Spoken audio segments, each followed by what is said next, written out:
ये जो मसला है कि शारा भुट्टो बह गई, अब केनाल बह गई, इसके पीछे क्या मतलब कोई टेक्निकल मसला है, इनके अंदर विल नहीं है या करप्शन इतनी है कि वो आप ठेकेदार से पूछ ही नहीं सकते? सबसे इम्पोर्टेंट है कि जो प्लान किया जाता है ना, पहले ये प्लान था मलीर एक्सप्रेस पे दोनों तरफ, जैसे लियारी बनाए ना इस तरीके से, कि इस तरीके से मूवमेंट होता, दोनों तरफ आपकी ट्रैफिक चलती और बीच में फिर टेंडर की कॉस्टिंग हाई थी उसकी, फिर उन्होंने वन वे साइड कर दिया। फिर जहाँ पानी आता है नेचुरल पानी, वहाँ ब्रिजेस चाहिए आपको।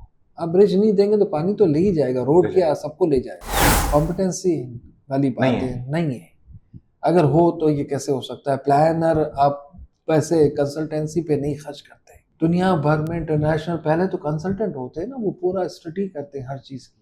हम हर चीज़ में बस, मैं समझता हूँ कि एक सोच ही हमारी ये है कि पैसे क्या मिलने चाहिए, शहर का क्या हाल है, क्या बुरा हाल है, मतलब हु इज द रिस्पॉन्सिबल यार? कोई पूछने वाला किसी को नहीं है। इतनी तबाही तो कहीं नहीं होती जिस तरीके से हो रही है। तो हर चीज का जवाब लेना होता है। बजट आप देखते ना, हर साल आता है, हम अगले बजट पर डिस्कस करते, पिछले बजट में खर्चा कहाँ हुआ और क्या हुआ वो नहीं कोई पूछते। अकाउंटेबिलिटी नहीं है कोई। अकाउंटेबिलिटी नहीं है, और अकाउंटेबिलिटी के सारे इदारे भी ऐसे ही होंगे, उनके लिए भी कोई वो नहीं है, यूज टू हो गए और इन्वॉल्व हो गए।